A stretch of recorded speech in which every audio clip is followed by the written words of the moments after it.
उमेशला जायचं होतं आज हॉस्पिटलला ठाण्याला, तर तो सकाळीच आवरून निघालेला आणि आज डेकोरेशन पण काढायचं होतं, तर ते पोरं पण आलेले डेकोरेशन काढायला.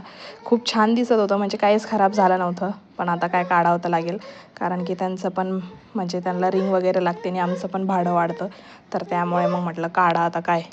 त्यानंतर त्यांनी सगळे फुगे काढले. तर आमच्या तिघं भाऊ बहिणीचं बघा काय चाललेलं धिंगाणा. बरेच दिवसानंतर आम्ही असे तिघे आलेलो, तर म्हटलं जरा जरा मज्जा करून घेऊया. तर आम्ही तिघांनी मस्त असं बलूनसोबत खेळत होतो. म्हटलं आता काय करणार ना, काही काम पण नव्हतं करायला. त्यानंतर आमच्या दोघींना आठवलं की चला आता एखादा रील्स तरी बनवून घेऊया.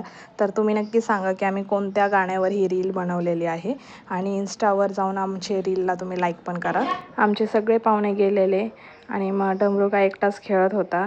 आम्हाला तर काही करमतच नव्हतं, पण डमरूचं बघा कसं चाललं होतं, बरोबर चावी लावत होता. त्यानंतर हा व्हिडिओ रेकॉर्ड केल्यानंतर अचानक माझा फोन बंद झालेला, काय समजलंच नाही. तर उमेश बोलला की नको आता हा फोनच ठेवायला नको, आपण एक्सचेंज करूया. मग काय केला एक्सचेंज, पण इतका टाईम लागला तिथं, म्हणजे दोन्ही फोनला अपडेट करावं लागलं. त्यानंतर डेटा ट्रान्सफरला इतका वेळ लागला.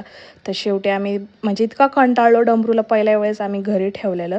तर उमेशला मी बोलले चल आता काहीतरी करूया, आपण मॉलमध्ये जाऊन येऊया.